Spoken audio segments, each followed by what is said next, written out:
Video देखने वालों को मेरा सलाम। मैं हूं सुहेल अब्बास बलोच और आज आपको एक दफ़ा फिर बड़ी अपडेट जो है वो पीपल्स पार्टी नून लीग के मुज़ाकरात के हवाले से दूंगा।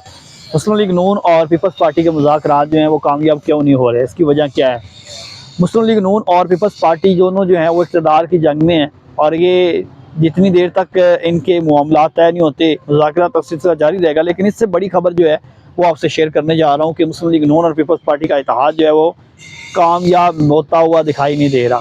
नाज़रीन, ऐसी चीज़ें हैं जिनकी वजह से आप जानते ही हैं कि हुकूमत में जब ये लोग आते हैं तो इकट्ठे होते हैं, लेकिन इसके साथ साथ सबसे बड़ी जंग जो इनकी होती है वो होती है कुर्सी की। अब कुर्सी की जंग जो है वो फिर से छिड़ गई है।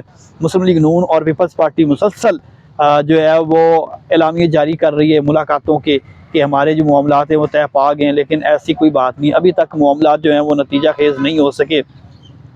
इससे पहले एक वीलॉग में मैंने आपको बताया था कि इनके मामलात जो हैं वो हतमी मराइल में दाखिल हो चुके थे, लेकिन एंड टाइम पे फिर आके वो मामलात जो हैं वो ख़राब हो गए हैं। पीपल्स पार्टी नून लीग क्यों इत्तेहाद बरकरार नहीं हो रहा? पीपल्स पार्टी और नून लीग में सबसे बड़ी जो जंग है वो इस वक्त आईनी ओहदों की है। 4 दीवारी है वो पीपल्स पार्टी अपने पास रखनी चाहती है, यानी एक कमरा है, उस कमरे की 4 दीवारी जो है उस पर मुस्लिम लीग नून का कब्जा नहीं है बल्कि पीपल्स पार्टी का है, लेकिन कमरे के जो अंदर का जो पूरा एरिया है वो नून लीग के पास है।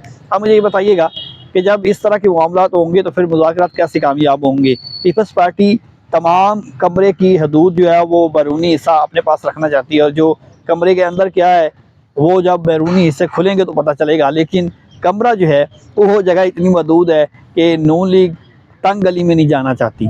तो मुज़ाकरात की यही वजह है कि मुज़ाकरात हल नहीं हो रहे। मुस्लिम लीग नून के पास वज़ीर आज़म तो आ जाएगा, लेकिन उसके पास जो आईनी ओहदे हैं वो बहुत बड़े ताकतवर हैं। सदर का ओहदा है, सेनेट का ओहदा है और गवर्नरशिप है, सिंध की गवर्नरशिप होगी, पंजाब की गवर्नरशिप होगी और उसके साथ स्पीकर का बहुत बड़ा रोल होता है असम्बलियाँ तोड़ने में और असम्बलियों के मामला देखने में, और पीपल्स पार्टी की ख़ास तौर पर स्पीकरशिप के लिए भी जो है बहुत अहम रोल होता है और पीपल्स पार्टी चाह रही है ये भी हमें दिया जाए। अब अंदाज़ा करें कि सदर, सेनेट चेयरमैन, स्पीकरशिप और जो गवर्नरशिप सिंध और पंजाब की, फिर बलूचिस्तान का वज़ीर आला पीपल्स पार्टी का होगा।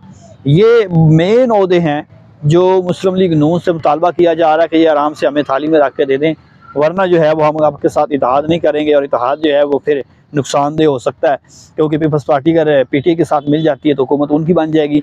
मुस्लिम लीग नून को एक ही मसला बना हुआ है, वो ये है कि इक़्तिदार में आना है, जैसे तैसे आना है, लेकिन इस इक़्तिदार में आने के बाद, इस कुर्सी पर बैठने के बाद जो मुश्किलात मुस्लिम लीग नून को होनी है वो बहुत ज़्यादा होनी है। और सियासी जो पार्टियाँ होती हैं वो बहुत सारी लॉन्ग टाइम सोचती हैं, लेकिन मुस्लिम लीग नून वाहिद जमात है जो पहले नारा लगाती रही कि वज़ीर आज़म नवाज शरीफ होंगे, वो नारा बेकार हो गया, नवाज शरीफ बैठ गए और शहबाज शरीफ आगे आ गए।